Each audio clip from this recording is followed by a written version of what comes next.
எழுத்தாளர் திருமாவளவன் எழுதிய இவர் தமிழர் என்றால் எவர் தமிழர் என்கின்ற தொகுப்பின் இரண்டாவது பாகத்தில் மிகப்பெரிய விரிவான ஒரு செய்தி அல்லது தொகுப்பினை அல்லது பகுதியினை விரித்து பேசலாம் என்று சுருக்கி பேசலாம் என்று நினைத்திருந்தேன்.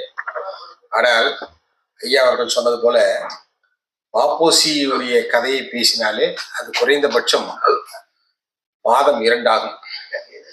அந்த அளவுக்கு துரோக பட்டியல் நீண்டு வருகிறது. ஆக அவரை பற்றி மட்டுமே பேசுவதற்கு குறைந்தபட்சம் இன்னும் 2-3 சொற்பொழிகள் ஆகும். அப்புறம் குணாவை பற்றி பேசணும் தனியா. அப்புறம் புதிய இந்து தமிழ் தேசியம் ஒன்று சொல்லிருக்காரு, இந்து தமிழ். அவர் மணியரசன் திமுக ஆரம்பத்தில் தெரியும், நிறைய பேர் தெரியுமா தெரியாது. ஆரம்பத்தில் திமுக, அப்புறம் சிபிஎம், அப்புறம் சிபிஎம்லேருந்து விலகி தனியாக கட்சி ஆரம்பிச்சு, அப்புறம் கூட போய் அப்புறம் அப்படியே போயிட்டு இப்போ தனியாக தமிழ் தேசியத்தை முன்னெடுக்கணுன்றதை விட்டுட்டு பெரியார் திட்டுறது எப்படின்றதுல பிஹெச்டி வாங்கலாம்னு சொல்லி முயற்சி பண்ணிட்டு இருக்காரு. அப்படிப்பட்டவர். அவரை பற்றி பேசுறது அது தனியாக போகணும் போல. இந்த 3 பேரையும் ஒரே தொகுப்பாக பேசிவிடும் என்று நம்ம தம்பி கலையரசன்ட்ட சொல்லி இந்த மாப்போசி, குணா, மணியரசன் தமிழ் தேசியம் என்ன என்பதை பற்றி பேசலாம்னு நினைச்சேன். ஆனால் இந்த புத்தகத்தை கிட்டத்தட்ட ஒரு 2-3 பேர் படித்து விட்டேன். அந்த பகுதியெல்லாம் எதை முன்னாடி சொல்வது, எதை பின்னாடி சொல்வது, எதை அழுத்தமாக வாசித்து சொல்வது என்பதில் எனக்கு பெரும் குழப்பம். இந்த குழப்பம் சாயங்காலம் ஒரு 5:20 வரைக்கும் இருந்துச்சு, 5:30 வரைக்கும் இருந்தது. அதுக்கு பிறகு வேறு வழி இல்லை. ஏன்னா ஒருவரை எடுத்துக்கொள்வோம், அடுத்த 2 பேரை அடுத்த முறையில் நாம் முடித்துக் கொள்ளலாம். அது எவ்வளவுக்கு எவ்வளவு சுருக்க முடியுமோ அந்த அளவுக்கு சுருக்கிக் கொள்ளலாம் என்று சொன்னால் 1995 மாப்போசி மரணித்து விட்டார். அதுக்கு முன்பு அவருடைய வேலைகள்லாம் எல்லாம் முடிஞ்சிருச்சு. 89 1954 காங்கிரஸ்ல சேர்றார். காங்கிரஸ் விலகிறார். ஐயா சொன்னது போல ராஜீவ்காந்தியை பார்த்து, வாழப்பட்ராமூர்த்தியை பார்த்து 1989 மீண்டும் காங்கிரஸ் சேர்றார். இந்த காங்கிரஸ் சேர்ந்திருக்கக்கூடிய அந்த காலகட்டம் 54 முன்பு 1945 56 வரை அவர் என்ன செய்திருக்கிறார், 56க்கு அப்புறம் 70 வரைக்கும் அவர் எப்படி திராவிட இயக்கத்தோடு ஒட்டி உறவாடி எஞ்சி நயந்து என்னென்ன மாதிரியான பதவிகளை எல்லாம் வாங்கியிருக்கிறார். அவருடைய அழுத்தமான ஆழமான மன உணர்வுல எது இருந்தது? திராவிட இயக்கத்திற்கான எதிர்ப்பு. சரி, திராவிட இயக்கத்தோடு தலைவர்களோடு இருந்தார், எல்லார்ட்டையும் ரொம்ப நெருக்கமா இருந்தார் அப்படின்னு சொன்னா அப்படி இல்லை. என்ன கூட நெருக்கமா இருந்தார், கலைஞர் கூட இருந்தார், எம்ஜிஆர் கூட இருந்தார், ஜெயலலிதா கூட கொஞ்ச நாள் இருந்தார். ஆனால் பெரியாரோடு இருந்தாரா என்று சொன்னால் இல்லை. 1946 தான் பெரியார் அவர் முதல்ல ஜனவரி 26 ஒரு ரயில் பயணத்துல பாக்குறாரு. ரயில் பயணத்துல பார்த்து அப்புறம் பேசும்போது பெரியாரே போய் நேரா போய் பார்த்து பேசி அவருக்கு இட்லி கொடுத்து சாப்பிட வச்சு நல்லா பண்ணுங்கன்னு சொல்றாரு. ஆனா அவருடைய மனம் முழுக்க முழுக்க ஆச்சாரியாருடைய அடிவருடியாக, அவருடைய அடிமையாக இருந்தாரே தவிர முழுக்க முழுக்க நம்ம பக்கத்துல இப்ப வரல. ஐயா சொன்னது போல மண்டனை வீரராக இருந்தார், நிறைய பண்ணாரு. ஒரு சின்ன ஒரு துடுக்கு மட்டும் சொல்லிட்டு தலைப்புக்கு வரேன். அண்ணாட்ட ஒரு முறை, அண்ணா இவர் கூட்டணி கட்சி தலைவர்லாம் உட்காந்து சாப்பிட்றதுக்கு உட்காந்துருக்காங்க ஒரு இடத்துல. அப்போ எல்லாருக்கும் மட்டன் பிரியாணி சொல்லுன்னு அண்ணா சொல்லியிருக்காரு. இப்போ மாப்போசி சொன்னாராம், இல்லை எனக்கு மட்டன் கொஞ்சம் குறைச்சி வேண்டாம், வேற ஏதாவது இருந்தா கொடுங்க, மீன் அல்லது முட்டை அந்த மாதிரி கொடுங்க. அண்ணா எதுக்கு, என்ன திடீர்னு, ஏன் சாப்பிட்டுக்கலாம், எல்லாரும் சாப்பிடும்போது உங்களுக்கு என்ன? இல்லை, கொழுப்பு கொஞ்சம் அதிகமா இருக்குன்னு டாக்டர் சொன்னாரு. அது டாக்டருக்கு தெரிஞ்சு போச்சா?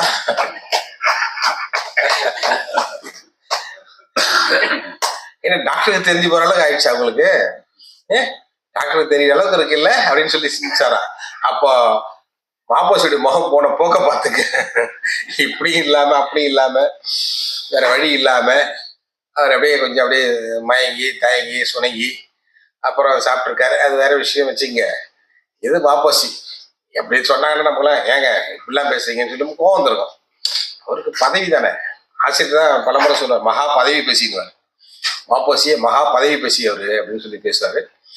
அந்த அளவுல இருந்தவர் இந்த நூல்ல கிட்டத்தட்ட 949 பக்கத்திலிருந்து 1042 பக்கம் வரைக்கும் மாப்போசி இந்துத்துவ தமிழ் தேசியம் என்று அவர் நிறுவுகிறார் திருமாவேலன். நூல்ல வந்து மாப்போசி எந்த தேசியத்தை தூக்கி பிடித்தார் என்று சொன்னால் இந்துத்துவ தமிழ் தேசியத்தை தூக்கி பிடித்தார். அது என்ன இந்துத்துவ தமிழ் தேசியம் என்று சொன்னால் அவர் சொல்றாரு, ஆரம்பத்தில் இந்திய தமிழ் தேசியராக இருந்தார். அதுக்கப்புறம் வந்து தமிழ் தேசியராக இருந்தார். மீண்டும் இந்திய தமிழ் தேசியராக இருந்து மறைந்து விட்டார். இவரைத்தான் இவங்க எல்லாம் சொல்றாங்க, அவர் வந்து எங்களுடைய ஆள். அவர் கேட்ட இடம் தமிழ் தேசியம் அல்லது தமிழ்நாடு என்பது வந்து தனி தமிழ்நாடு அல்ல, சுதந்திரமான நாடும் அல்ல, இந்தியாவுக்குள்ளே இருக்கக்கூடிய சமஷ்டி குடியரசாக,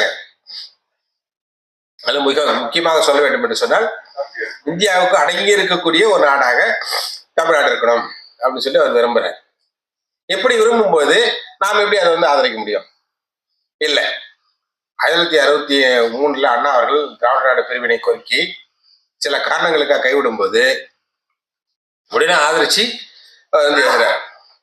தந்தை பெரியாருக்கு அவருக்கும் பல்வேறு வகையான முரண்பாடு, அந்த முரண்பாடு எல்லாம் மொத்தமா சுட்டி காட்டுறாரு. எப்போ முரண்பாடா இருந்தது, எப்படி அவர் முரண்பாடான தலைவராக இருந்தார் என்பதை பற்றி சொல்லும்போது அவர் செய்திருக்கக்கூடிய அதில் 45 56 வரையான தமிழகம் பிரிக்கப்படக்கூடாது, ஆந்திராவுக்கு தலைநகர் போகக்கூடாது என்பதிலும், திருத்தணி நமக்கு வர வேண்டும், மாலவன் குன்றம் மாடவேங்கடமாக மாலவன் குன்றம் போய்விட்டது, வேலம் குன்றமாவது இருக்க வேண்டும் என்று திருத்தணி மீட்பதற்காக அவர் செய்த போராட்டங்கள், திருவிதாங்கூர் பகுதியில் இருக்கக்கூடிய பகுதியெல்லாம் தமிழ்நாட்டுக்குள் சேர வேண்டும் என்று அவர் நடத்திய போராட்டங்கள், அப்போது அவர் நடத்திய அந்த பல்வேறு வகையான பேச்சுக்கள் எல்லாம் மெச்சத்தகுந்தது என்று சொல்லி அது ஒரு அத்தியாயமா சொல்றாரு. கிட்டத்தட்ட 24 அத்தியாயங்கள்ல வந்து சின்ன சின்ன தலைப்புகளாக வந்து வச்சு சொல்றாரு. அதுல வந்து முக்கியமான தலைப்பாக அவர் மாப்போசியுடைய தமிழ் தேசியம் மாப்போசியுடைய குறியீடா என்பதான் முதல்ல வந்து சொல்றாரு. தமிழ் தேசியம் என் குறியீடு மாப்போசியா, இவெல்லாம் சொல்றாங்க இல்லையா. இப்ப மாப்போசி மாதிரி ஒரு ஆள் இல்ல, மாப்போசி வந்து பெரியார் எடுத்தாரு, அவர் என் பாட்டன், எல்லாரும் பாட்டன் தான், யாரை பார்த்தாலும் அப்ப பாரராஜா அப்ப, மணிவண்ண அப்பா, ஒரு பாய், நம்ம கோயம்புத்தூர் பாய், அவர் ஒரு அப்பா, எல்லாரும் அப்பா தான், எல்லாரும் பாட்டன் தான், எல்லாரும் பாட்டன். அது மாதிரி எங்க பாட்டை வந்து மாப்போசி சொன்னாரு, அப்படி பேசினாரு சொல்லி அவன் தனித்தனியா பேசிட்டு இருக்கான். அது ஏதோ உணரல் விடுங்க. ஆனால் அதை வந்து 3 வகையாக வந்து திருமாவளவன் வந்து பிரிக்கிறார். ஒன்று 1945 1956 வரை அவர் எப்படிப்பட்டவராக இருந்தார் என்பது, 56க்கு பிறகு 1970 வரை ஒரு பகுதி, 70 வந்து அவர் மறைவு வரைக்கும் 1995 அக்டோபர் மாதம் 3ஆம் தேதி இறந்து போயிட்டார். அந்த தேதி வரைக்கும் அவர் வந்து எப்படி இருந்தார், அவருடைய அரசியல் சூழ்நிலைகள் எப்படியெல்லாம் மாறியது, அரசியல் சூழ்நிலை மாறியது மட்டுமல்ல, முழுக்க திராவிட இயக்கத்துக்கு எதிர்ப்பாக, அதுல முக்கியமாக பெரியாருக்கு எதிர்ப்பாக எப்படி இருந்தது என்பதை பற்றி ரொம்ப விளக்கமா 24 தலைப்புகள் இட்டு அவர் வந்து சொல்றார். அதுல வந்து மாப்போசி வந்து தமிழ் தேசியத்துடைய குறியீடா என்று சொல்றார்.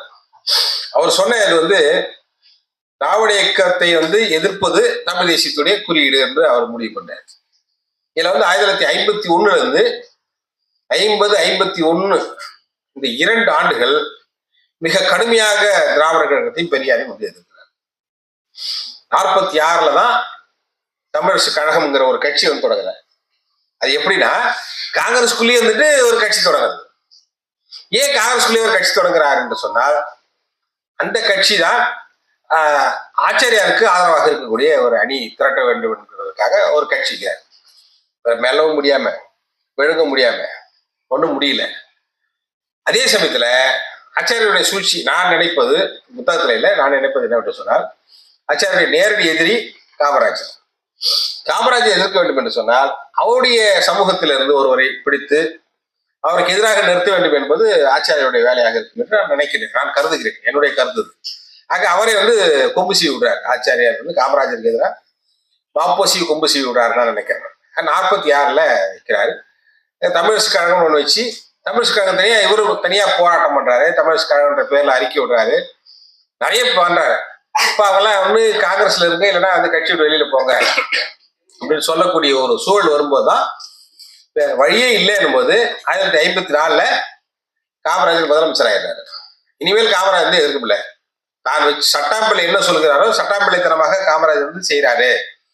இனிமேல் வந்து காங்கிரஸ் இருக்க முடியாது என்கின்ற ஒரு நிலைமை வந்து விட்டது என்ற காரணத்தினால் காங்கிரஸ் விட்டு விலக வேண்டிய ஒரு சூழல் ஏற்பட்டு விட்டது என்று சொல்லி எனது போராட்டம் என்கிற நூல்ல வந்து ரொம்ப தெளிவா சொன்னார். இந்த 949 இருந்து 1042 இருக்கக்கூடிய இந்த பக்கங்கள்ல முழுக்க முழுக்க தன்னுடைய சொந்த கருத்துக்களை அதிகமாக திணிக்காமல் மாப்போசி எந்தெந்த புத்தகத்தை எழுதினாரோ அது முக்கியம் எனது போராட்டம் என்கின்ற புத்தகம், அப்புறம் கம்பனுடைய புத்தகம், மற்ற புத்தகங்கள் அவர் என்ன எழுதினார், சமஸ்கிருதத்தை பத்தி அவர் என்ன பேசினாரு என்பதை பற்றியெல்லாம் முழுக்க முழுக்க வந்து அவர்களுடைய மேற்கோள்களை காட்டி அவங்க கையை வச்சு அவங்க கண்ணை குத்துறது பாருங்க. அதே மாதிரி அவர் எழுதின எழுத்துக்களே வச்சு திருமாவேலன் வந்து மாப்போசி வந்து தோலை உரிச்சு எடுக்கிறார். அந்த அளவுக்கு ரொம்ப மிக கடுமையான ஒரு புத்தகமாக இருக்குது. இன்னொன்று வந்து கலைஞர் ஏற்கனவே நான் சொன்னது போல ஒரு பெரிய நுட்பத்தை நம்ம புரிஞ்சுக்கணும்.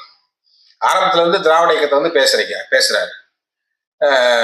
மன்னனை அதாவது இந்திய எழுத்துக்களை அழிக்க வேண்டும் என்று சொன்னால் அவர் போய் எடுத்து மன்னனை போய் வச்சு இந்திய அழிச்சு தப்புன்னு சொல்லிட்டு அப்ப மன்னனை வீரர் நம்மலாம் இன்ன வரைக்கும் கிண்டல் பண்ணிருக்கோம். மன்னனை வீரர் என்று இப்ப மன்னனை வந்து மாப்போசி இதை செஞ்சார். அதை விட ரொம்ப கொடுமையானது என்னன்னா குலக்கல்வி திட்டம் வந்தது. குலக்கல்வி திட்டம் வந்தது வந்து புதிய கல்வி திட்டம் என்று ஆச்சாரியா வந்து சொல்றாங்க. இந்த புதிய கல்வி திட்டத்தை ஆதரித்து ஊர் ஊராக போய் பேசுகிறார். இது வந்து ரொம்ப நல்லது, மக்களுக்கு நன்மை பயக்கக்கூடிய ஒரு திட்டம். இப்படிப்பட்ட ஒரு திட்டத்தை கொண்டு வந்தக்கூடிய ஆச்சாரியார் வந்து ராஜாஜி நான் பாராட்ட வேண்டும். அவர் எனக்கு குருவை போன்றவர். அவருடைய ஆட்சியில வந்து நாடு வந்து ரொம்ப முன்னேறும். இந்த திட்டத்தை கொண்டு வந்தால் மிக சரியாக இருக்கும். ஏன் காலையிலே படிப்பதற்கு வாய்ப்பு கொடுக்கிறார் அல்லவா, மாலையில் வேலை செய்வதில் உங்களுக்கு என்ன சுணக்கம்? அப்படி செய்தால் உங்களுடைய வேலையும் செய்தாகிவிட்டது, படிப்பு வந்து விட்டது, அறிவு வந்து விட்டது, தொழில் வந்து விட்டது, நீங்கள் முன்னேற போகிறீர்கள் என்று தேவையற்ற சில வாதங்களை முன்வைத்து மக்களை குழப்புவதற்காக அந்த காலகட்டத்தை முழுக்க முழுக்க வந்து பயன்படுத்தி கொண்டு ஆச்சாரியாருக்கு அடிமை விவசாயம் செய்த ஒரு நபர் தான் மாப்போசி. இருந்து தேசியம் இந்த இவர் சொன்ன தமிழ் தேசியம் என்னவென்று சொன்னால் இந்தியாவுக்கு உட்பட்டு ஒரு சமஷ்டி குடியரசாக இருக்க வேண்டும் என்று சொன்னதுதான் அவருடைய தமிழ் தேசியம். இந்த தமிழ் தேசியத்திலே என்னெல்லாம் இருக்க வேண்டும் என்று சொன்னால் பக்தி இருக்க வேண்டும், ஜாதி பாகுபாடு இருக்கலாம், ஜாதி இருக்கலாம், ஆனால் பாகுபாடு இருக்கக்கூடாது. அதே ஜாதி இருக்கலாம், ஜாதி பாகுபாடு இருக்கக்கூடாது. இப்படி ஒரு தனியான ஒரு புது விளக்கங்கள் அவர் தமிழ் முரசுங்கிற ஒரு பத்திரிகையில, இப்ப இருக்கிற தமிழ் முரசு இல்லை, அப்பத்தி அவர் ஒரு தமிழ் முரசு வச்சுட்டார். அந்த தமிழ் முரசுல அவர் எழுதியிருக்கக்கூடிய எழுத்துக்கள் எல்லாம் என்ன என்பதை பற்றி ரொம்ப தெளிவா பட்டியலிட்டு திருமாவளவன் வந்து சொல்றாரு. அதுல முக்கியமா அவர் சொன்னது, நாம வந்து ஆங்கிலம் பேசணும், ஆங்கிலம் உலக மொழி, உலகத்தை பார்ப்பதற்கான சாளரம் ஆங்கிலமாக இருக்கிறது என்று நம்ம சொல்றோம். அண்ணாவும் சொன்னார், ஐயா சொல்றாரு எல்லாம். ஆனா இவர் என்ன சொல்றாரு, தமிழ் அப்புறம் ஹிந்தி, ஆங்கிலம் வரவே கூடாது. இது ஒரு பரந்துபட்ட நோக்கத்துல வந்து எப்படி இருக்கும், தமிழர்களை வந்து வளர்ச்சி நோக்கி இல்லாமல் ஆங்கிலம் கூடாது, ஆங்கிலம் வரவே கூடாது. சொல்றது என்னன்னா ஆங்கிலம் கூடாது, அறவே கூடாது, ஆங்கிலம் வரவே கூடாது, ஹிந்தி தான் இருக்க வேண்டும், தமிழ் அதுக்கப்புறம் வந்து ஹிந்தி இருக்கணும் அப்படின்னு சொல்லி பேசுறது வந்து இவருடைய பாணி. இப்படி இருக்கும்போது இவரை வந்து தோலுரிக்காமல் எப்படி இருக்க வேண்டும் என்பதற்காகத்தான் அவருடைய கூட்டங்களில் சென்று நம்முடைய கழகத்தவர்கள் பெரிய கலவரங்களை ஏற்படுத்துறாங்க, பிரச்சனை உருவாக்குறாங்க. அந்த கூட்டங்களுக்கு விபூதி வீரமுத்தி அழைத்து வந்து பேசுறாங்க. இவங்க பேசுறாங்க, யாரு, மாப்போசியுடைய குரூப் விபூதி வீரமுத்துன்னு ஒரு சாமியார் வந்தார். கடைசியா வந்து மாறி ஐயா கிட்ட ஆசிரியர்கிட்டயே வந்து பேசி அப்படி பண்ணலாம் தப்புன்னு சொல்லியே பேசக்கூடாது. நம்ம பொதுச் செயலாளர் ஜெயக்குமார் கேட்டா ரொம்ப தெளிவா சொல்றாரு, அவர் எப்படிப்பட்டிருந்தாரு, எப்படி ஆனாருன்றது. அதை பெரிய கதை, அதெல்லாம் விடுவோம். ஆனா இப்ப இருக்கக்கூடியது மகத்தான இது சொல்லிட்டு மகத்தான முன்னெடுப்புகள் சொல்லிட்டு 2வது பாகத்துக்கு வர்றாரு. 2வது பாகத்துல வந்து அவர் என்ன செய்திருக்கிறார், மாலவன் குன்றம் ஏற்கனவே சொன்னது போல மாலவன் குன்றம் போனாலும் வேகனவன் குன்றம் போனாலும் மாலவன் குன்றம் இருக்க வேண்டும் என்று அவர் சொன்னது. அதுக்கு பிறகு அவர் எடுத்திருக்கக்கூடிய முன்னெடுப்புகள் 1953 அக்டோபர் மாதம் 1ஆம் தேதி தான் ஆந்திர பிரதேசம் உருவாகிறது. இந்த ஆந்திர பிரதேசம் உருவாகும் போது நாங்க வந்து சென்னை விட்டு கொடுத்துட்டோம் இல்லையா, அதனால அதுக்கு இழப்பீடாக 2 கோடி கொடுக்க வேண்டும் என்று ஆந்திரக்காரர்கள் கேட்கிறார்கள். யாரையாவது ஆந்திர கேசரி பிரகாசம் தலைமையில கேட்கிறாங்க. அப்போ வந்து ஆச்சாரியர் ஒத்துக்கிறார், சரி கொடுத்துறோம் அப்படின்னு சொல்றாரு. அது கொடுக்க கூடாதுன்னு சொல்லிட்டு இவர் வந்து பெரிய அளவுல வந்து எதிர்ப்பு தெரிவிக்கிறார். இதையெல்லாம் பதிவு பண்றார். அவர் செய்திருக்கூடிய சாதனைகள், அது அவர் என்னென்ன போராட்டங்கள் செஞ்சார், சாதனை என்பதை விட என்னென்ன போராட்டங்கள் செஞ்சார், விளைவுகள் என்ன, அந்த போராட்டங்களுக்கு எல்லாம் நிறைவுமான ஆதரவு எப்படி இருந்தது.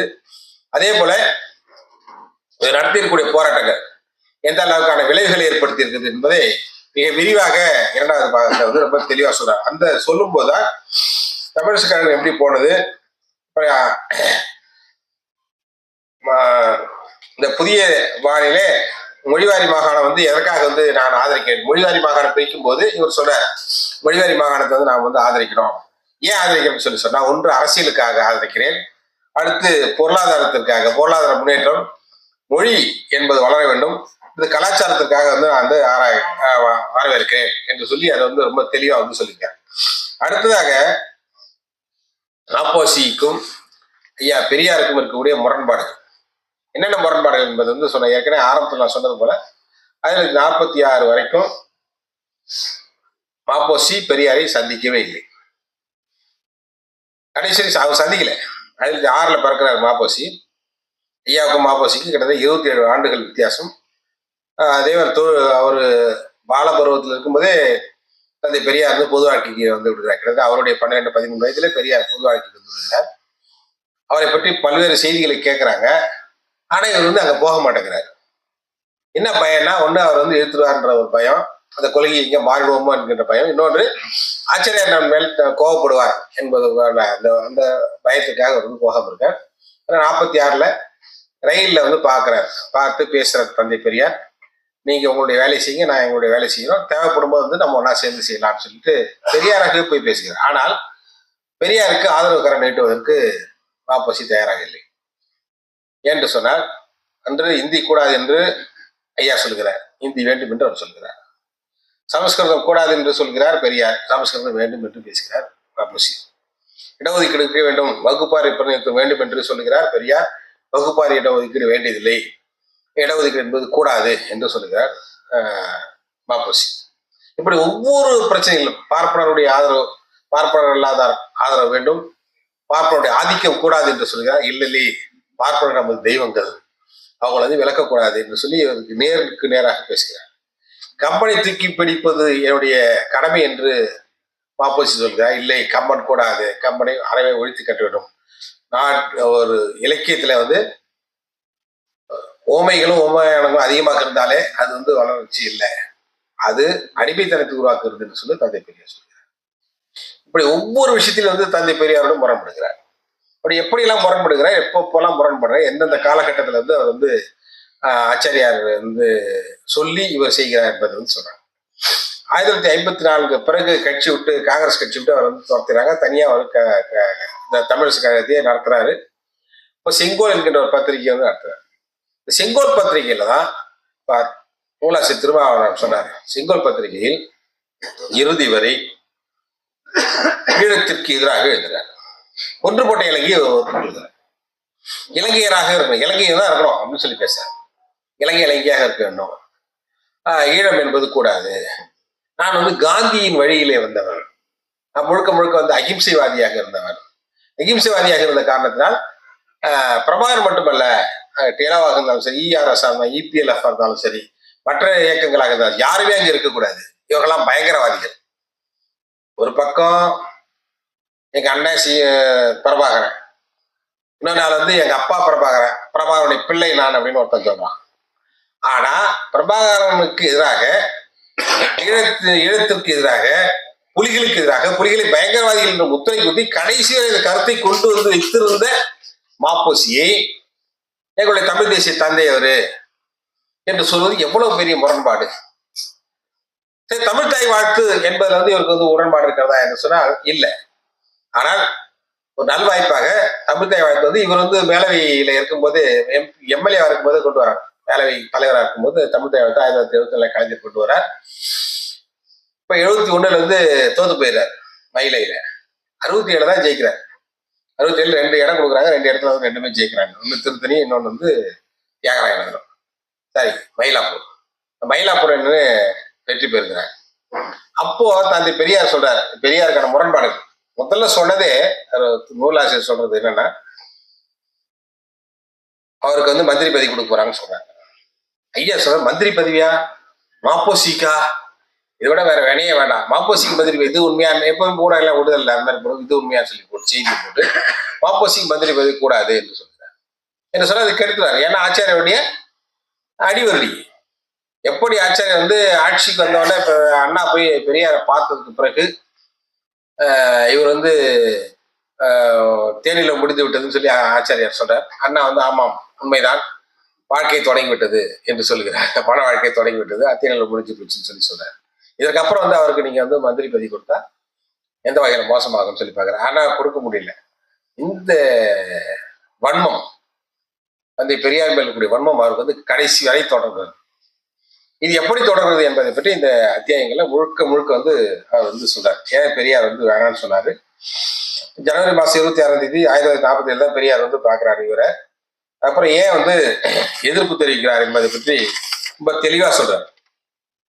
அடுத்து 1767 ஆட்சிக்கு வந்தோடனே இவர் வந்து எம்எல்ஏ ஆகிறாரு, மயிலாப்பூர் எம்எல்ஏ. அதுக்கு பிறகு வந்து 1772 மேலவைக்கு துணைத் தலைவராக 71 வந்து தோத்துறாரு, வேலை துணைத் தலைவராக 1771 சிண்டிகேட்டுடைய உறுப்பினராக மாறுறாரு. அப்புறம் மதுரை காமராஜ் யூனிவர்சிட்டி அங்க ஒரு சிண்டிகேட் இருக்கு, அந்த சிண்டிகேட்ல வந்து உறுப்பினராக இருக்காரு.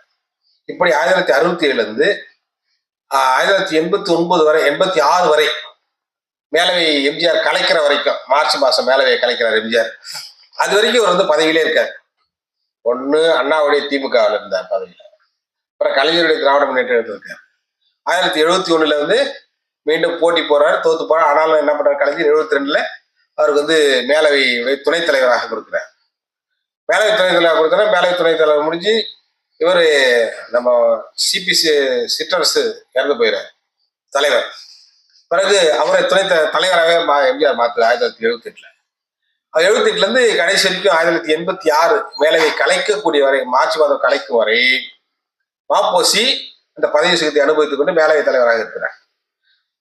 எந்த இயக்கத்தை எதிர்த்து, எந்த இயக்கத்தின் மேல் சேற்றை வாரி வீசி, எந்த இயக்கத்தின் அடிப்படை கொள்கைகளுக்கு விரோதமாக அவர் இருந்தாரோ அந்த இயக்கத்தின் சார்பிலே இறுதி வரை ஒட்டுண்ணி போல உறிஞ்சி கொண்டு அந்த பதவி சுகத்தை அனுபவித்துக் கொண்டிருந்தான் மாப்போசி.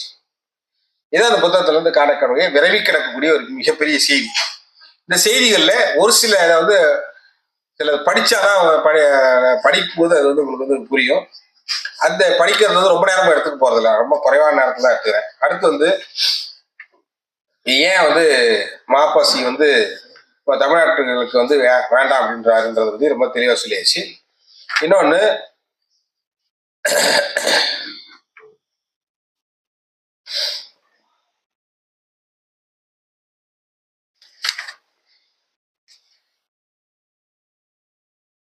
பெரியார், திராவிட கழகம், திமுக அனைத்தும் 1966 வரை மாப்போசிக்கு வேப்பங்க.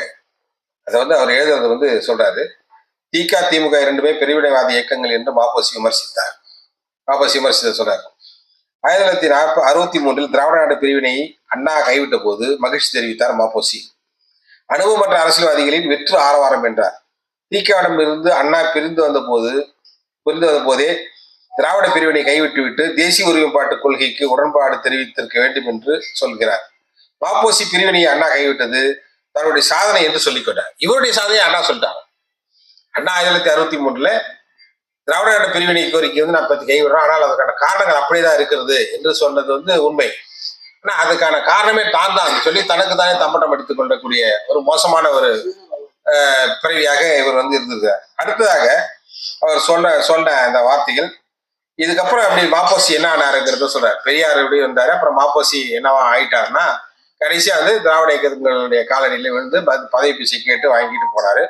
அதுல வந்து ரொம்ப தெளிவா எப்பப்போ பண்ணாங்கன்ற ஏற்கனவே சொன்ன பாருங்க. 1967 இருந்தது, 72 சென்னை பல்கலைக்கழக ஆட்சிக்குழு செனட் சிண்டிகேட் மெம்பர், அப்புறம் தஞ்சாவூர் பல்கலைக்கழகத்துடைய செனட் மெம்பர், அப்புறம் அண்ணா பல்கலைக்கழகத்துல வந்து 1978 செனட் மெம்பர், அப்புறம் எம்ஜிஆர் காலத்துல வந்து கொடுத்தாங்க.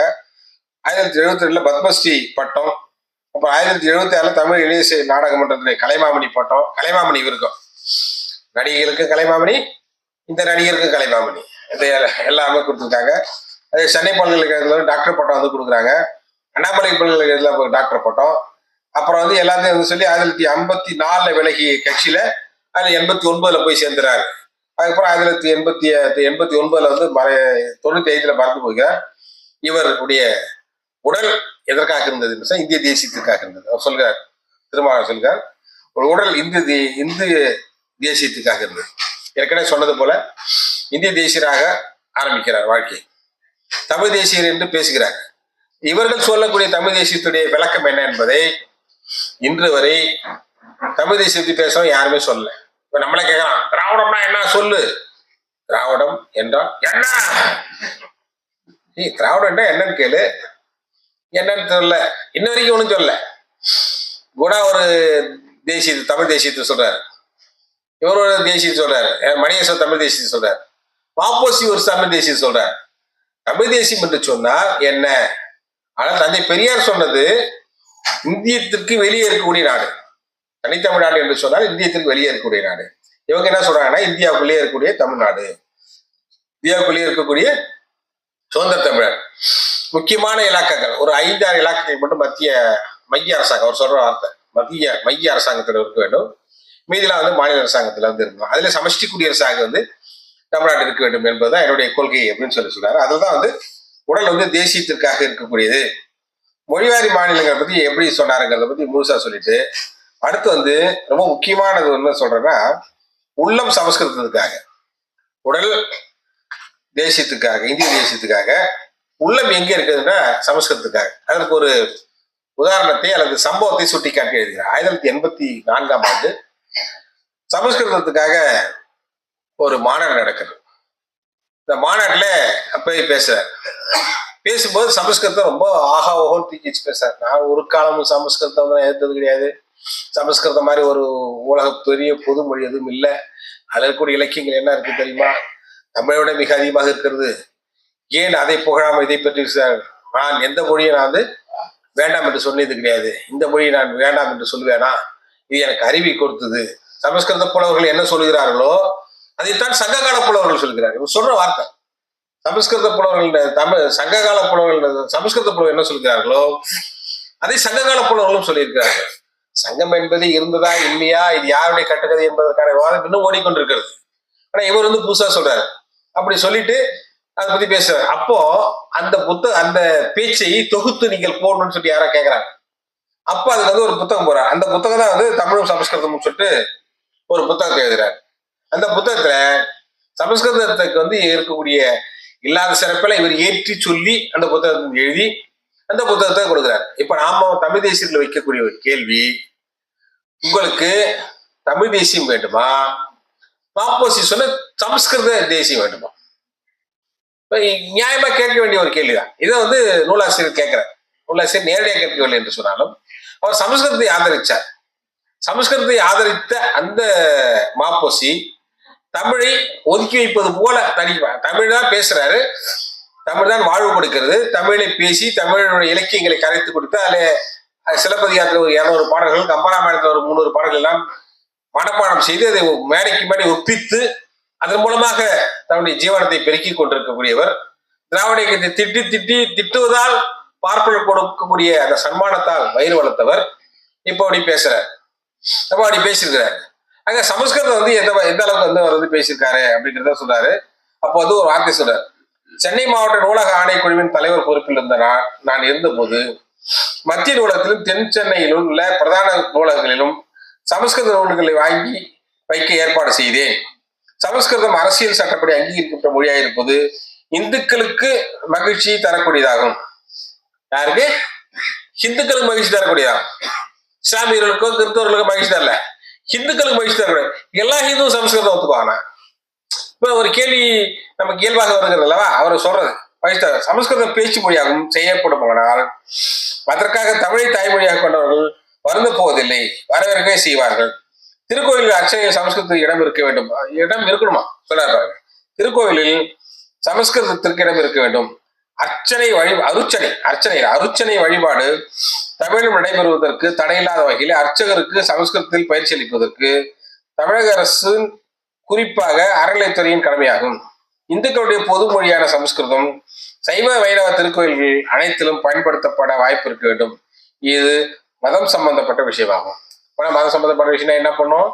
நீங்க யாரில் பேசாதீங்க, அரசியல் உழைக்காதீங்க. அவர் சொல்லக்கூடிய வாதம் அதுதான். ஆக சமஸ்கிருதத்தை தூக்கி வைத்து பேசிய ஒருவர் தமிழ் தேசியத்திற்கு ஒரு தந்தை என்று சொன்னார். இது எவ்வளவு பெரிய ஐயக்கத்தனம். இது நமக்கு அடுத்து முக்கியமான ஒரு கேள்வியாக இருக்குது. அதுக்கப்புறம் இவருடைய மதம் என்ன மதம்னா இந்து மதம். ஸோ ஆகவே உடல் இந்திய தேசியம், மனம் உள்ளம் சமஸ்கிருதம், அடுத்து மனம் இந்து மயம், இந்துவாகவே மாறுறாரு. அவர் எப்படி இந்துவாக மாறிருக்காரு? நான் என் மதத்தில் குறிப்பாக இந்து மதத்தில் பற்றுடையவன் தான். அதற்காக பிற மதம் என்னிடம் நான் பகமை கொண்டதில்லை. எனக்குள்ள தமிழன் என்னும் இன உணர்ச்சியும் இந்தியன் என்னும் சமுதாய உணர்ச்சியும் மத பூசலிலிருந்து என்னை காப்பாற்றி வருகின்றன. பாரதியார் வர்ணிக்கும் வகையிலான ஒரு உட்பூசல் ஹிந்து மதத்தில் தோன்றிய காலத்திலே அதனை தவிர்த்து ஹிந்துக்களை ஒற்றுமைப்படுத்தி வால்மீகி நூலுக்கு வழி நூலாக கம்பர் ராமாயணத்தை படைத்தேறல் இருக்கிறார்.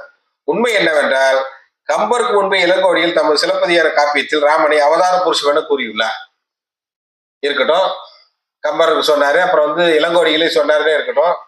அதே இருக்கு இந்த நேரத்தில் உட்காந்து சொல்றீங்க. ஆக அவருடைய உள்ளத்துல ஹிந்துவாக இருக்கணும் தான் சொன்ன. அதனாலதான் ஹிந்து தேசியம் அவர் சொன்ன அந்த வார்த்தை மாப்போசியுடைய இந்து தமிழ் தேசியம், இந்து தேசியம் என்று சொல்றது ரொம்ப முக்கியமா சொல்றது இதை மட்டும் படிச்சிடறேன். ஏன்னா நிறைய படிச்சுட்டே இருந்தோம்னா படிச்சுட்டே இருக்க வேண்டியதான். தமிழ்நாட்டில் சங்க காலத்தில் கூட நான்மறைகளுக்கு தமிழர் மதிப்பு தந்தனர். 4 முறைகள் தமிழர் மதிப்பு தந்தார்.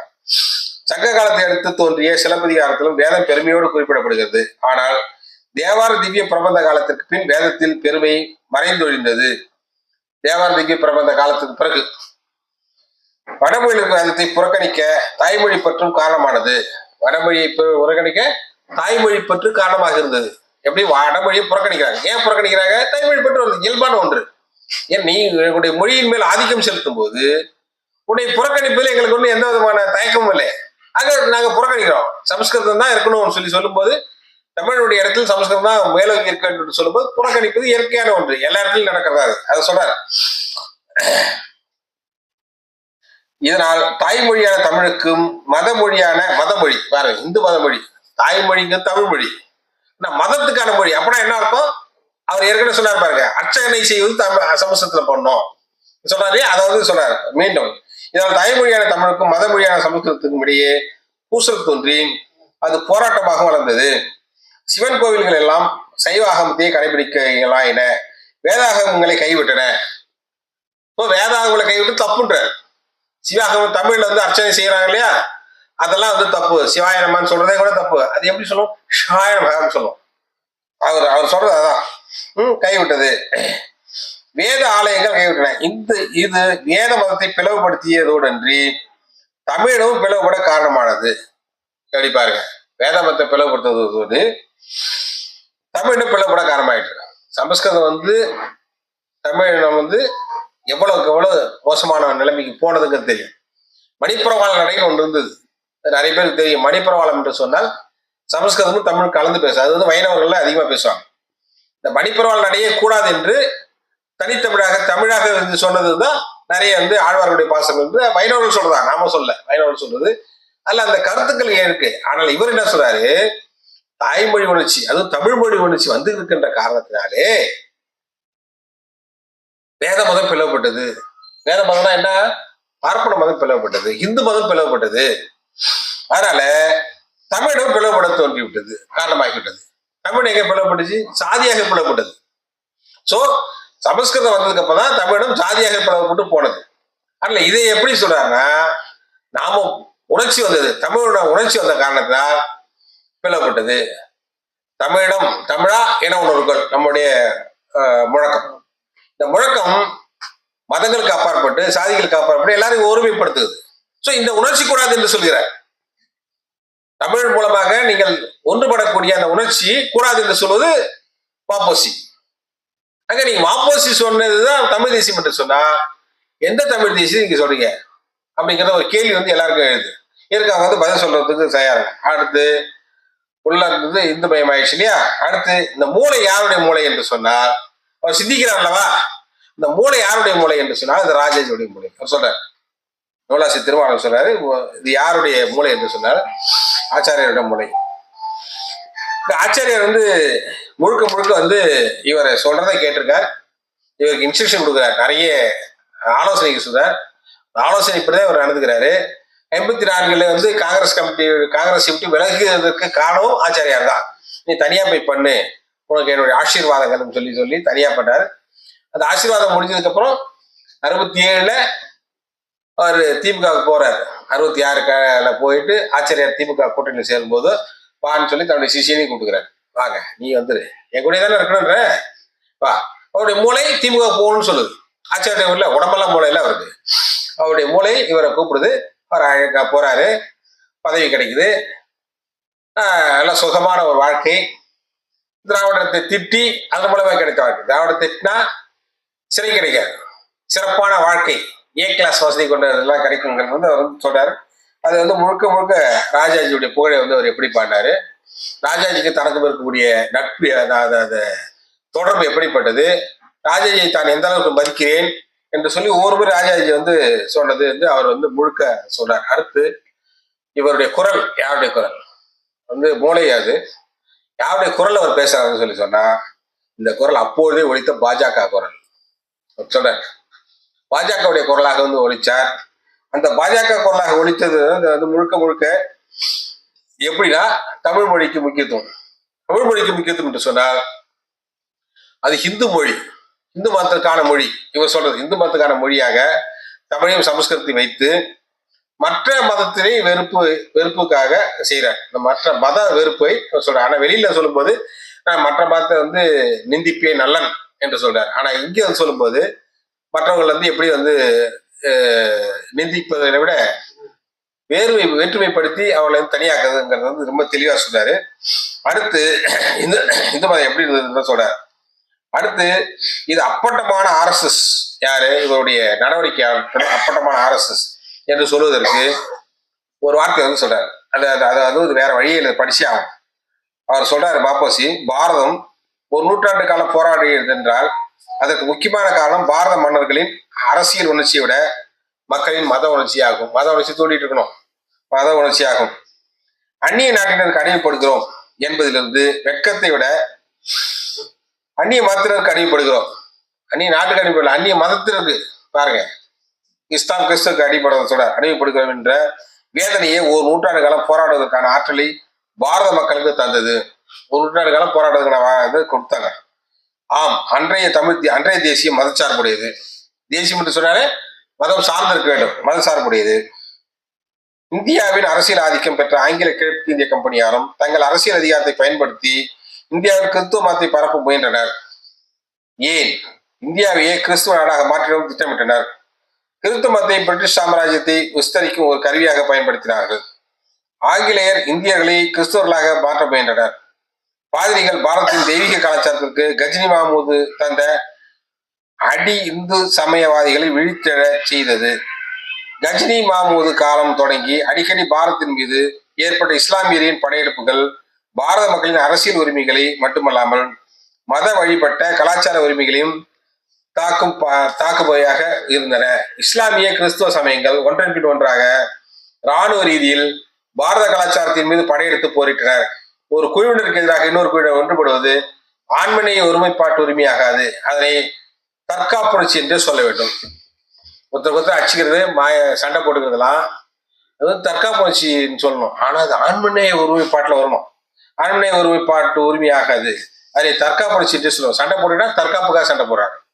ஆனால் ஈழத்துல வந்து அவர் சண்டையிட்டால் அது பயங்கரவாதம். பாருங்க, அவர் எவ்வளவு முரண்பாடுகளுடைய மூட்டை, எவ்வளவு முரண்பாடுகளுடைய தொகுப்பாக வந்திருக்கிறார். எப்படி வந்து பார்ப்பனருடைய எதிர்ப்பு என்பது வந்து தவறு என்றதை பத்தி முழுசா சொல்ற, அதை பத்தி பக்கமா வந்து எழுதியிருக்காரு திருமாவளவன். வாப்போசி வந்து எப்படி நம்பிக்கையில திருமணத்தை கொண்டு வந்தாருன்றது அவரை பத்தி ரொம்ப தெளிவா சொல்றேன். வந்து ஒரு 4 இடத்துல சொல்றாரு. ஒரு ரொம்ப ரொம்ப ஷார்ட்டா சொல்றாரு. ஒன்று ராஜாஜிக்கு ஆதரவு, ஆச்சாரிய மாப்போசியுடைய இது. அடுத்து காமராஜர் மீதான வெறுப்பு, காமராஜருக்கு எதிர்ப்பு. 1946 சட்டமன்ற கட்சி தேர்தல் ராஜாஜி முதல்வராக வர முடியாமல் ஆந்திரர் தடுப்பது. அடுத்து வடசென்னை தொகுதி மாப்போசிக்கு தரப்படாமல் குண்டூர் ராசிபுராவுக்கு தரப்பட்டது. மாப்போசி மீது நம்பிக்கையில்லா திருமணம் கொண்டு வந்த போது தனது விவாதத்தில் ஆந்திர பெண்மணி உரை இவரை தமிழர் என்று திட்டினார். தமிழ்நாடு காங்கிரஸ் கமிட்டி துணைத் தலைவர் ருக்மணி லட்சுமிபதி மாப்போசிக்கு எதிராக இருந்தார். ருக்மணி லட்சுமிபதி என்றது யார் தெரியுமா? ரோடு போது பாருங்க, எக்மோர்ல தாயக ஆபீஸ் இருக்கு பாருங்க, ருக்மணி லட்சுமிபதி சாலை இருந்தார். இவரை ஆந்திர பெண்மணி என்று மாப்போசி அழைத்தார். இவருக்கு எதிராக வந்து பேசினாங்கன்னா ஆந்திரன்னு திட்டுறது, இவருக்கு சாதகமாக இருந்தாங்கன்னா அவர் வந்து ஐயங்கார் அவர் பெரிய ஆள் அப்படின்னு பேசுது. அடுத்து காங்கிரஸ் கட்சியில் தமிழக தலைவர் தேர்ந்தெடுத்த தேர்தலில் ராஜா யாதவ் பெற்ற வேட்பாளர் சா கணேசன் தோற்று காமராஜர் வெற்றி பெறுகிறார். எப்போ 1946. இது திரு காமராஜரின் சாம்ராஜ்யத்தில் வெள்ளான் வகுத்ததே வாய்க்கல் என்ற போக்கில் தான் அந்நாளில் காங்கிரஸ் கமிட்டி தேர்தல் நடைபெற்றன என்றார் வாபோசி. யார் சா கணேசன்னா கொஞ்சம் பேர் தெரியும், ஒரு சிலர் தெரியாம இருக்கும். கம்பன் கழகம்னு வச்சுட்டு பாரு, காரைக்குடி கம்பன் கழகம். அவர் தான் இந்த காரைக்குடிக்கார ரொம்ப பலமா தலையாட்டார். அவர் தான் காரைக்குடி கம்பன் கழக தலைவர் சா கணேசன். சட்டை போட மாட்டார், துண்டு போட்டு மேலே போட்டுட்டு இருப்பார். அவர் தான் கம்பன் கழகத்தின் அனைக்கும் நிறுவி கம்பனுடைய அருமை பெருமையில வந்து இன்னைக்கும் பேசிட்டு இருக்கார். அது மூலமா வந்து மனப்பாட சக்தியை வந்து வளர்த்துருக்கிறாரு. ஆக இப்படி இருக்குது. அடுத்து வந்து எப்படி அவர் வந்து இருந்தார், யாரு மாப்போசியுடைய முதல் காதல் மோதல் இதெல்லாம் எப்படி இருந்தது என்பதை பற்றி சொல்லும்போது தமிழரசு பத்திரிகையில 1947 சொல்றாரு, தமிழரசு கழகம் வெறும் அரசுரிமை வற்புறுத்துவது நின்று போட போவதில்லை. அரசாங்க உரிமை மட்டும் இல்லை, ஆட்சி உரிமை. கழகம் விரும்புவது சுதந்திர தமிழகத்தில் சோசியலிச குடியரசு, சுதந்திரம், சுயநிர்ணயம், சோசியலிசம் ஆகிய மூன்று பிரிக்க முடியாதவாறு ஒன்றோடு பிணைந்திருக்க வேண்டும் என்று கழகம் கருதுகிறது என்று மாப்போசி எழுதுறார். ஒரு குறிப்பிட்ட காலம் வரைக்கும் சுதந்திரம் இருக்கணும், சோசியலிசம் இருக்கணும், சுயநிர்ணயம் இருக்கணும், குடியரசு இருக்கணும். ரொம்ப சுயசார்பான ஒரு சுயசார்பற்ற ஒரு குடியரசு இதெல்லாம் சொல்றாரு. அது கொஞ்ச நாள் தான் பேசுறாரு. ஆனா அதுக்கப்புறம் வந்து சோசியலிஸ்ட் வந்து எதிர்ப்பு, கம்யூனிஸ்ட் வந்து கட்சியில் இருக்கக்கூடாதுன்னு சொல்றாரு. அது எவ்வளவு நாள், அது கொஞ்சம் நாளைதான். அது 67 வந்தாரு இந்திய கம்யூனிஸ்ட் கட்சி வந்து சேர்ந்து அண்ணா கூட கூட்டணி சேரும்போது அவங்கள வந்து அரவணைச்சிக்கிறார். அப்ப அரவணைச்சிக்கும் போது வந்து ராமமூர்த்தி பத்தி பேசுறாரு, மற்றவங்களை பேசுறாரு. ரொம்ப தெளிவா ஒன்றை சேர்ந்து கூட்டணி சேர்ந்து செய்யறாரு. இதை பத்தி வந்து முழுமையான அளவில் வந்து எழுதுறாரு. அடுத்ததுதான் ரொம்ப முக்கியமானது, அனைவரத்தோட முடிச்சலாம் நினைக்கிறேன். மோதல் வந்து யுத்தமாகிறது என்று சொல்றார். திராவிடர் கழகத்துக்கும் அவருக்குமான மோதல் எந்த அளவுக்கு இருந்ததுங்கிறது வந்து ரொம்ப தெளிவா பல இடங்களை வந்து அவர் வந்து சொல்றார். என்ன சொல்றாருன்னா, கூட்டத்தொகை இந்த வீரமுத்தெல்லாம் வந்து தகராறு அதை பற்றி சொல்றாங்க. அடுத்து திராவிட இயக்க எதிர்ப்பாளர்களை நடத்த ஆரம்பித்த மாப்போசி 1950-51 ஆகிய 2 ஆண்டு காலம் அவரது முழு வேலை திராவிட இயக்க எதிர்ப்பாக இருந்தது. இந்த இயக்கத்தை 1951 நவம்பர் தான் நிறுத்தினார். என்னன்னா, எங்கெங்கெல்லாம் கூட்டம் போறாங்களோ அங்கெல்லாம் போய் தகராறு பண்ண வைக்கிறது, ஒரு 4 பேர் அனுப்புறது. 1951 நல்லா ஞாபகம் வச்சுங்க. அப்பதான் வந்து அரசியலமைப்பு சட்டம் திருத்தப்பட வேண்டும் என்று பெரிய போராட்டம் பண்ணார். இடஒதுக்கீடுல சம்பவம் பெருராஜ் வழக்கெல்லாம் நமக்கு எல்லாருக்கும் தெரியும். அப்ப வந்து போராட்டம் பண்ணார். அந்த போராட்டத்துக்கு எதிராக இருக்கார். இல்ல இடஒதுக்கீடுலாம் கொடுக்க வேண்டிய அவசியம் இல்லை, அரசியலமைப்பு சட்டத்தில் அப்படிலாம் இல்லை, அரசியலமைப்பு சட்டத்துல வந்து கொடுத்துருக்காங்க, அவங்களுக்கு வந்து இல்லை, அது முழுக்க முழுக்க வந்து யாரை கொடுத்துருக்காங்கன்னா அடித்தட்டு மக்களாக இருக்கக்கூடிய தலித்துகளுக்கு தான் கொடுத்துருக்காங்க, பட்டியலினத்துக்கு தான் கொடுத்துருக்காங்க, இவங்களுக்குலாம் கொடுக்கல.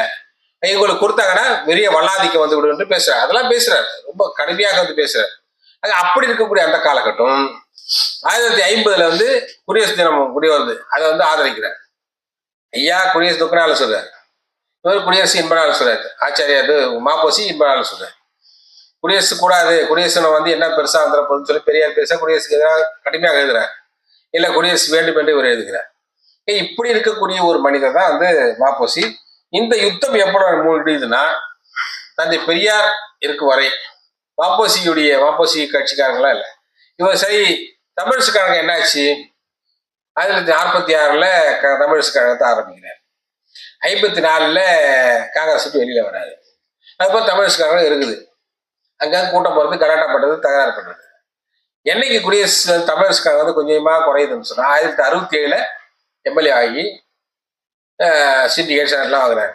மீண்டும் வந்து 71 எலெக்ஷன் நிற்கிறாரு, தியாகராயன் நிற்கிறாரு, தோத்து போயிடுறாரு. அதுக்கப்புறம் எங்க குடியரசு தமிழரசு கழகம்னா தமிழரசு கழகம் இருந்து கொண்டு இருக்கிறது. யாருன்னா இவர் ஒருத்தர் இருந்தார், இது நான் சொல்ற செய்தி. பூசா கிருஷ்ணன் ஒரு கவிஞர் ஒருத்தர் இருந்தார், அவர் ஒருத்தர் இருந்தார். இவங்க 2 பேரும் மட்டும் தான் அந்த கட்சியில வந்து கடைசி இருந்தாங்க. இவர் 1989 தமிழரசு கழகம் வந்து கலைஞ்சிருச்சு, எங்கிருந்து தோன்றியதோ அவர் சொன்ன வார்த்தை. நான் இப்ப என்ன தெரியும், காலேஜ்லாம் படிச்சுட்டேன். எங்கிருந்து தோன்றியதோ அங்கேயே சென்று விட்டது, காங்கிரஸுக்கு போயிடுச்சு. உடனே கூசா கிருஷ்ணமூர்த்தி கவிஞர் இருந்தார்ல, அது எப்படி எனக்காக நீங்க போலாம்,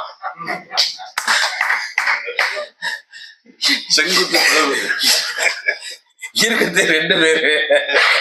அதுல ஒருத்தர் போய் காங்கிரஸ் போய் சேர்ந்ததுக்கு அப்புறம் கவிஞர் கூசா கிருஷ்ணமூர்த்திக்காரு, எப்படி என்னை கேட்காம நீங்க இவர் கூட்டு போய் தான் கம்பளம் இருப்பாரு போல. என்ன கூப்பிடாம நீங்க போனீங்க? அங்க தமிழ் கருத்தை நான் நடத்துகிறேன் அவர் சொன்னாரு. அவர் நடத்துறா பார்த்தா அப்புறம் அவரும் நடத்தல. 89க்கு அப்புறம் என்ன ஆனார்னா 89க்கு அப்புறம் வந்து புலிகளை திட்டுறதே வேலை. செங்கோல்ல புலிகளை வந்து ரொம்ப மிக கடுமையாக பேசுவது. அப்போ வந்து கடுமையாக பேசுவதற்கு ஆதரவாக இவர் இருந்தார், வாழப்பாடி ராமமூர்த்தி இருந்தார், ஜனா கிருஷ்ணமூர்த்தி இவங்க எல்லாம் இருந்தாங்க. அவங்க எப்படின்னா இந்த செங்கோல்னு ஒரு பத்திரிகை வச்சுருந்தார். ஆரம்பத்தில் தமிழ் முரசு வந்து நிறைய போச்சு. செங்கோல் ஒரு பத்திரிகை வந்து வெறும் லைப்ரரிக்கு போறக்கூடிய பேப்பரா ஒரு 4 பக்கமோ 8 பக்கமோ இருக்கும் பேப்பர். அதுல இவரே வந்து 8 பக்கம் வந்துச்சுன்னா 7 பக்கம் இவர் எழுதுவார். மீதி வந்து 2 விளம்பரம் வரும் போவார். அடுத்து சுயஜாதி பற்றாளராக இருந்தார். அதுவும் கொஞ்சம் நாள் தான் இருந்திருக்காரு.